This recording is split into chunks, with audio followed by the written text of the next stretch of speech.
Students, आज हम frequency के क्वेश्चंस अटेम्प्ट करेंगे। फ्रीक्वेंसी हमारा एमएस एक्सेल में एक फंक्शन है जो कि हमें बताता है कि जो डेटा हमें उपलब्ध है उसके अंदर कितने एंट्रीज कौन से क्लास इंटरवल को बिलोंग करते हैं। आप यहाँ पे जब डेटा को देखेंगे तो आप देख सकते हैं यहाँ पर आपको सीरियल नंबर का कॉलम दिया है, मार्क्स का कॉलम दिया है और उन मार्क्स के अकॉर्डिंग स्टूडेंट्स को कुछ ग्रेड दिए गए हैं। अब हमें एक एडिशनल टेबल दिया गया है जिसके मुताबिक हमें रिजल्ट को जनरेट करना है। इस टेबल के अंदर आप देख सकते हैं कि हमें इंफॉर्मेशन दी है कि जिन स्टूडेंट्स के 90 से 100% आए हैं, यानी कि 90 से 100 मार्क्स आए हैं, उनको ए ग्रेड मिला है। जिनके 70 से 89 मार्क्स आए हैं उन्हें बी ग्रेड मिला है। जिन्हें 60 से 69 मार्क्स आए हैं उन्हें सी ग्रेड मिला है और 50 से 59 वालों को डी ग्रेड मिला है।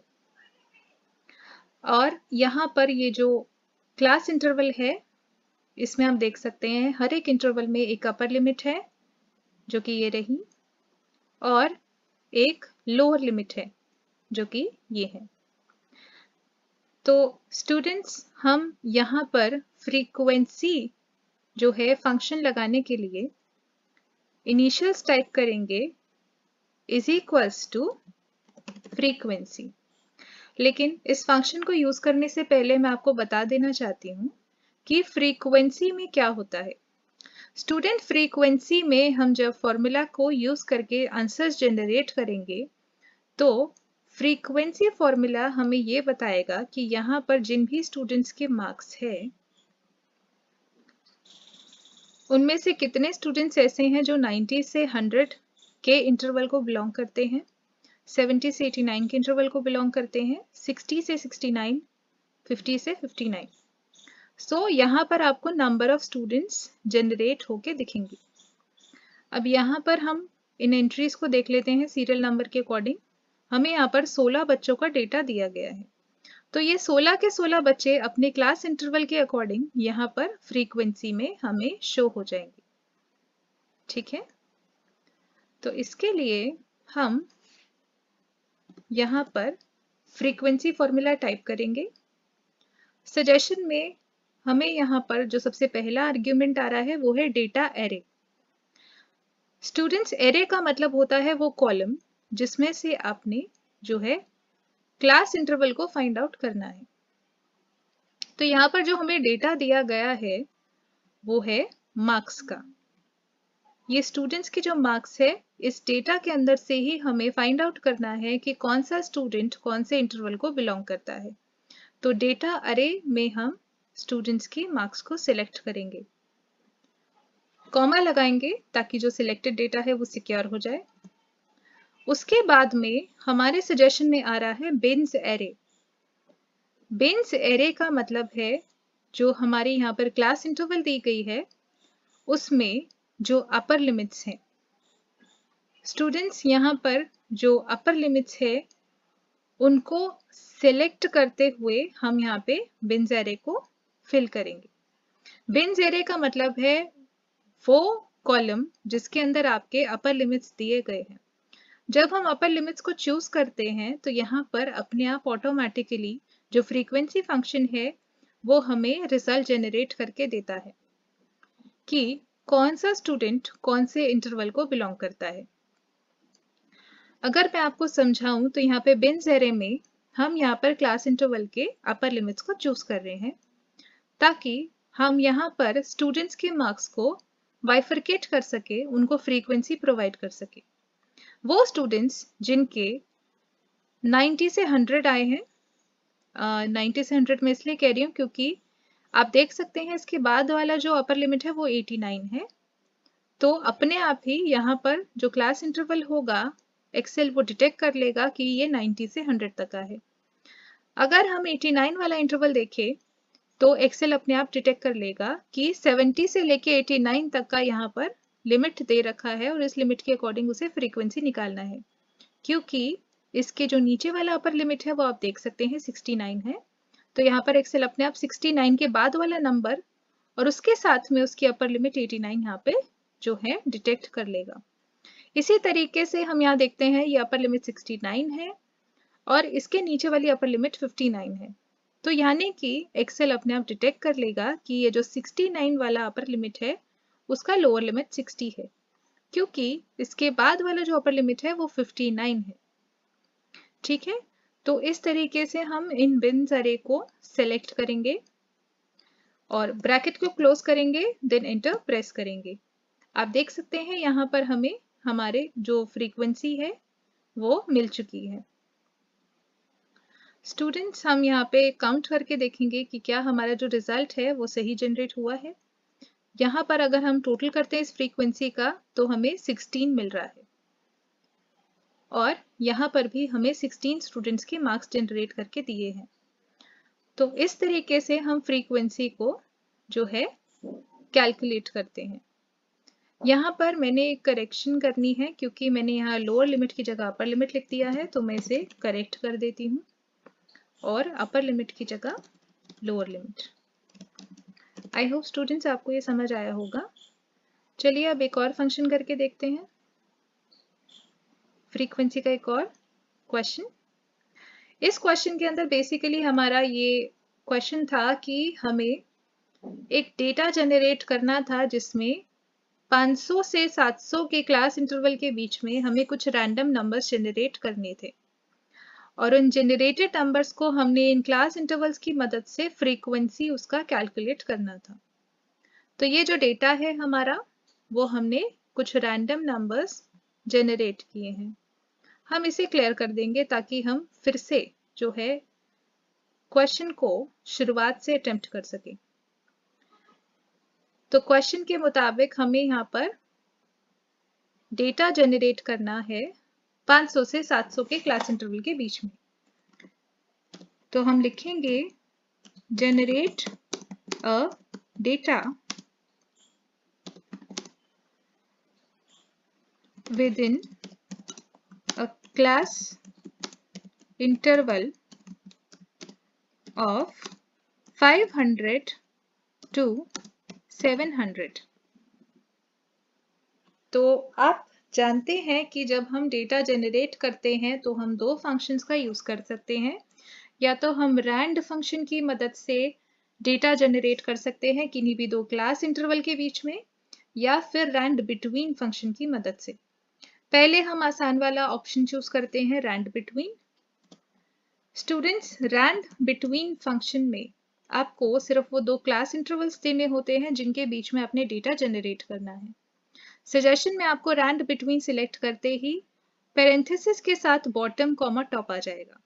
यहाँ पर जो बॉटम है वो बेसिकली आपकी लोअर लिमिट है जो कि यहाँ पे 500 दे रखी है, कॉमा डालेंगे, उसके बाद में टॉप में अपर लिमिट डालेंगे, पेरेंथेसिस क्लोज करेंगे, एंटर प्रेस करेंगे। यहाँ पे आप देख सकते हैं कि आपको एक नंबर जनरेट हुआ है। ये जो नंबर है वो 500 से 700 के बीच में लाई करता है। तो इसका मतलब हमने सही फॉर्मूला का यूज किया है। अब हम इस डेटा को कॉपी करके पेस्ट कर देंगे उस सेल तक जहां तक हमें डेटा जनरेट करना है। ठीक है, अब ये तो हमने रैंड बिटवीन फंक्शन की मदद से डेटा जनरेट किया। अब हम देखते हैं कि रैंड फंक्शन की मदद से हम डेटा कैसे जनरेट कर सकते हैं। उसके लिए हम इनिशियल्स डालेंगे, फॉर्मूला के इज इक्वल्स टू रैंड लिखेंगे, पेरेंथेसिस ओपन करेंगे, पेरेंथेसिस क्लोज करेंगे, स्टार डालेंगे। अब हमें इंटरवल को लिखना है जिसके लिए हम फिर से एक पेरेंथेसिस ओपन करेंगे, जो हमारा अपर लिमिट है उसे सब्ट्रैक्ट करेंगे लोअर लिमिट के साथ में, पेरेंथेसिस को क्लोज करेंगे, देन प्लस करेंगे 500। 500 जो है हमारा यहाँ पर लोअर लिमिट है और यहाँ पर आप देख सकते हैं आपने अपर लिमिट और लोअर लिमिट को माइनस किया है, तो इसके जो आंसर आएगा, जो रिजल्ट आएगा वो 200 आ जाएगा। तो यहाँ पर ऑटोमेटिकली जो एक्सेल है वो डिटेक्ट कर लेगा कि 500 और 500 में अगर हम 200 और ऐड कर देते हैं तो 700, यानी कि 500 और 700 के बीच में हमें डेटा जनरेट करना है। अब जैसे ही यहाँ एंटर प्रेस करेंगे आपको नंबर जनरेट हो जाएगा 536। अब हम देखेंगे कि ये जो नंबर है क्या वो 500 से 700 के बीच में लाई करता है। जी हाँ, ये नंबर 500 से 700 के बीच में लाई करता है। तो हम इस डेटा को उन सेल्स तक कॉपी कर देंगे जहां तक हमें ये डेटा चाहिए। ठीक है, अब हम यहाँ पर एक बार काउंट करते हैं कि कितने रोज एंड कॉलम्स हमने जनरेट किए हैं रैंडम डेटा के साथ। 5, 6, 7, 8, 9, 10। तो यहाँ पर हमने 10 रोज और 1, 2, 3, 4, 5, 6, 7, 8, 9, 10, 11, 12, 13 10 रोज और 13 कॉलम्स हमने यहाँ पर जनरेट किए हैं। तो यहाँ पर हमने 13 रोज और 10 कॉलम्स जनरेट किए हैं। तो यानी कि यहाँ पर हमने जो है लगभग 130 नंबर्स जनरेट किए हैं। ठीक है, क्योंकि इज इक्वल्स टू 13 इंटू 10 आपका 130 होता है। अब स्टूडेंट्स आप एक चीज देख सकते हैं, हम जैसे ही एंटर प्रेस करेंगे इस एक्सेल शीट के ऊपर, चाहे वो किसी भी सेल में क्यों ना हो, तो आपका ये जो डेटा जो आपने रैंडमली जनरेट किया है वो चेंज हो जाएगा। हम एक बार फिर से करके देखते हैं। ये जो फंक्शन है इसे सिलेक्ट किया, एंटर प्रेस किया, देख सकते हैं आपने ये जो डेटा है हमारा वो चेंज हो गया। अब क्योंकि यहाँ पर हमें क्लास इंटरवल्स लगाने हैं, फ्रीक्वेंसी को कैलकुलेट करना है, इसीलिए हमें क्या करना होगा, इस डेटा को फिक्स करना होगा। क्योंकि अगर हम इस डेटा को फिक्स नहीं करेंगे तो हर बार ये डेटा जैसे ही हम स्प्रेडशीट पे एंटर प्रेस करेंगे चेंज होता रहेगा। तो इस डेटा को फिक्स करने के लिए हम सबसे पहले डेटा को सिलेक्ट करेंगे, राइट क्लिक करेंगे सिलेक्टेड डेटा पे, डेटा को कॉपी करेंगे, कॉपी करने के बाद में फिर से राइट क्लिक करके पेस्ट स्पेशल में जाएंगे। पेस्ट स्पेशल में हम जो वैल्यूज वाला ऑप्शन है उसको चूज करेंगे, ओके प्रेस करेंगे। अब आप देख सकते हैं कि जो आपका डेटा है वो सिक्योर हो चुका है, फिक्स हो चुका है। अब हम एक बार फिर से करके देखते हैं कि यदि हम एंटर प्रेस करते हैं स्प्रेडशीट पे तो क्या हमारा डेटा चेंज होता है या नहीं। हमारा डेटा चेंज नहीं हुआ क्योंकि हमने इसे सेव कर लिया है। तो अब स्टूडेंट्स हम देखेंगे कि यहाँ पर कुछ क्लास इंटरवल्स हमें दे रखे हैं। फ्रीक्वेंसी को निकालने के लिए जो बिन्स अरे हम सेलेक्ट करते हैं, मैंने आपको पिछले क्वेश्चन में भी बताया था कि हम सिर्फ अपर लिमिट के कॉलम को इसमें सिलेक्ट करेंगे ताकि हम बिन्स अरे दे सकें। तो यहाँ पर आप देख सकते हैं कि ये जो क्लास इंटरवल्स है वो कंबाइन फॉर्म में लिखे हैं। तो आपने इनको सेपरेट करके यहाँ पर नीचे अपर लिमिट लिख देना है, क्योंकि हमें बिन्स अरे में अपर लिमिट्स की जरूरत होगी, अपर लिमिट्स को हमें सिलेक्ट करना होगा। तो इस डेटा का फ्रीक्वेंसी निकालने के लिए हम फॉर्मूला डालेंगे इज इक्वल्स टू फ्रीक्वेंसी। उसके बाद में हम वो डेटा सिलेक्ट करेंगे जिसमें से हमें फ्रीक्वेंसी को कैलकुलेट करना है।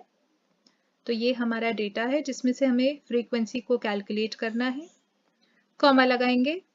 और अब हम क्लास इंटरवल में जो अपर लिमिट्स है उनको सिलेक्ट करेंगे ताकि हम बिन्स अरे दे सके। पैरेंथेसिस क्लोज करेंगे, एंटर प्रेस करेंगे। आप यहाँ देख सकते हैं कि आपको यहाँ पर कुछ जो है फ्रीक्वेंसीज मिल गई हैं। अब एक बार इन फ्रीक्वेंसीज का टोटल करेंगे, इज इक्वल्स टू सम। उसके बाद में हम इन फ्रीक्वेंसीज का टोटल निकालेंगे, एंटर प्रेस करेंगे। आप यहाँ देख सकते हैं इन फ्रीक्वेंसीज का टोटल जो है 130 आ रहा है। यहाँ पर हमने जितने भी कॉलम्स एंड रोज थे उनको मल्टीप्लाई करके देखा था, तो ये जितने भी नंबर हमने रैंडमली जनरेट किए हैं वो 130 है, और यहाँ पर जो फ्रीक्वेंसी आ रही है वो भी 130 है। इसका मतलब जो हमारा फ्रीक्वेंसी है वो बिल्कुल ठीक है।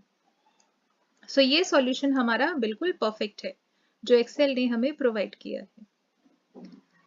अब नेक्स्ट क्वेश्चन है स्टूडेंट्स, नेक्स्ट क्वेश्चन पे जाने से पहले मैं आपको एक चीज मेंशन करना चाहती हूँ कि यदि आप रैंडम नंबर्स जो है जनरेट करते हो, अगर पेपर में आपको ऐसा क्वेश्चन आता है, आप अपने मन से कोई भी नंबर्स यहाँ पर लिख सकते हैं, क्योंकि जो डेटा आपको एक्सेल जनरेट करके देता है वो रैंडमली जनरेट करके देता है।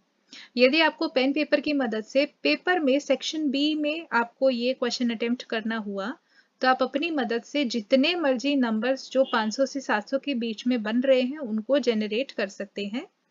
और उसके साथ में आप जो है फ्रीक्वेंसी यहाँ पर कैलकुलेट आपको करने की जरूरत नहीं है। जैसे यहाँ पर आपको रिजल्ट दिखा रहा है इज इक्वल्स टू 39, 32, 35, 24। आपको यहाँ पर एक एक नंबर को देखने की जरूरत नहीं है कि वो कौन से क्लास इंटरवल के अंदर लाई करता है। आपको सिंपली यहाँ पर फॉर्मूला लिखना है। फॉर्मूला के अंदर आपको बताना है कि आपने कौन से सेल से कौन से सेल तक डेटा को जो है सिलेक्ट किया है और कौन से सेल से कौन से सेल तक आपने अपर लिमिट को सिलेक्ट किया है। उसके बाद में एंटर प्रेस करके आप सिर्फ ये दिखाएंगे कि आपका सॉल्यूशन आ जाएगा। आपको यहाँ पर ये कैलकुलेट करके नहीं बताना है कि 39 नंबर्स यहाँ पर 500 से 550 के इंटरवल के बीच में लाई करते हैं, 550 से 600 के बीच में 32। आपको सिर्फ यहाँ पर फॉर्मूला टाइप करना है, और फॉर्मूला टाइप नहीं, फॉर्मूला मेंशन करना है, फॉर्मूला लिखना है अपने पेपर के अंदर। लेकिन ये फॉर्मूला जो है आपका, वो आपने सेल्स जो आप लिखेंगे, सेल्स का जो एड्रेसिंग होगी, जैसे कि ये पहला सेल है, आप देख सकते हैं कि ये जो G है उस कॉलम में लाई करता है, जो रो है इसका वो 64 है। तो अब हमें पता चल गया कि ये जो आपका सेल है वो G64 है। तो इस सेल का एड्रेस है G64। आप यहाँ पे देख सकते हैं G64 यहाँ पर मेंशन्ड है। तो यहाँ से आपने डेटा को सिलेक्ट किया है। उसके बाद आप सबसे लास्ट वाला जो सेल है उसकी एड्रेस देख लीजिए। लास्ट वाला सेल आपके P कॉलम में लाई करता है और ये 76th रो के कॉरेस्पॉन्डेंट है। तो आप यहाँ पे इसका एड्रेस भी लिख देंगे P76। तो ये चीज बचे आपको ठीक जो है मेंशन करनी है पेपर के अंदर। कॉमा लगाने के बाद में आपने जो बिन्स एरे दिए हैं उनका एड्रेस भी आपको इसी तरीके से देना है। बिन्स एरे में आप देख सकते हैं हमने यहाँ पर जो सेल्स है उनको मर्ज किया है। तो बिन्स एरे में जो जहां से ये सेल्स मर्ज इनिशिएट हुआ है, जो कि R कॉलम है और आपका 73rd रो है, तो जो आपका बिन्स एरे है उसके लिए एड्रेस दिया जाएगा R73। और क्योंकि ये बिन्स एरे एंड यहाँ पर हो रहा है इस वाले कॉलम पे, सॉरी इस वाले सेल पे, तो आप यहाँ पर देख सकते हैं कि ये जो सेल है उसका एड्रेस हो जाएगा कॉलम S और रो 76। तो आप यहाँ पे देख सकते हैं, हम फिर से सिलेक्ट करते हैं इसे, यहाँ पर S76 इसका जो है एड्रेस दे रखा है।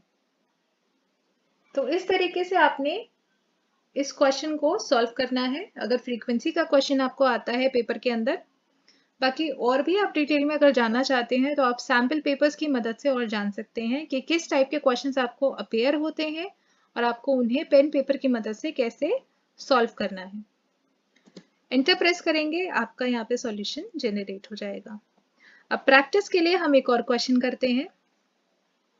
यहाँ पर भी हमें कुछ डेटा दिया हुआ है और कुछ आपको यहाँ पर अपर लिमिट्स और लोअर लिमिट्स दी गई हैं।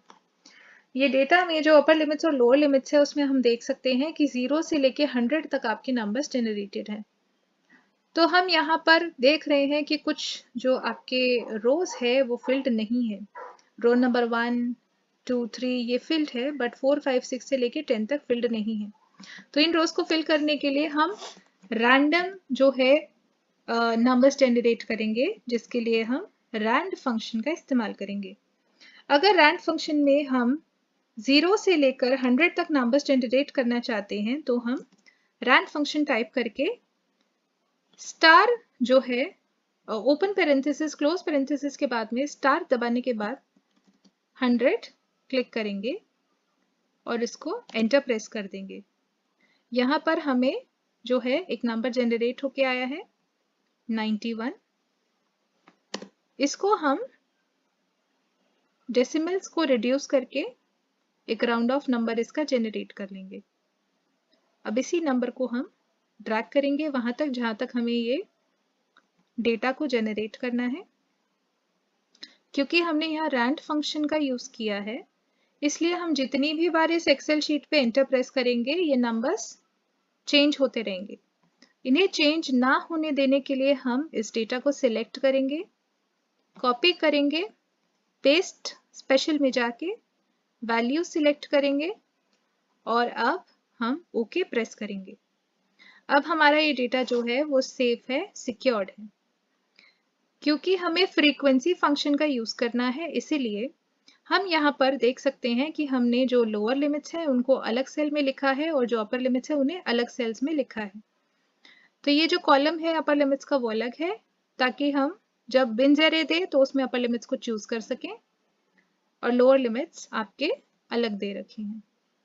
स्टूडेंट्स, अगर आपको अलग अलग कॉलम्स में अपर लिमिट्स लोअर लिमिट्स ना दिए हो तो आप उनको एक स्पेशल कॉलम बनाकर अलग कर सकते हैं।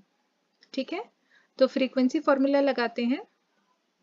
उसके लिए इनिशियल्स टाइप करेंगे इज इक्वल्स टू फ्रीक्वेंसी।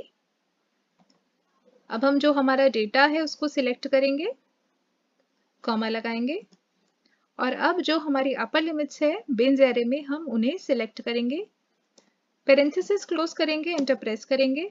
आप यहाँ देख सकते हैं कि क्लास इंटरवल्स के अकॉर्डिंग आपको यहाँ पे फ्रीक्वेंसी जनरेट होकर आ गई है। आई होप आपको ये वीडियो समझ आया होगा, आपने कैसे फ्रीक्वेंसी को कैलकुलेट करना है। इसी तरीके से आप एक्सेल शीट के अंदर भी प्रैक्टिस करिए स्टूडेंट्स, और जो है आप पेन पेपर पे भी प्रैक्टिस कीजिए। बट आपको मैं बता चुकी हूँ कि पेन पेपर पे जब आप इस क्वेश्चन को सॉल्व करेंगे तो उस सिचुएशन में आपको फ्रीक्वेंसीज को फाइंड आउट करने की जरूरत नहीं है।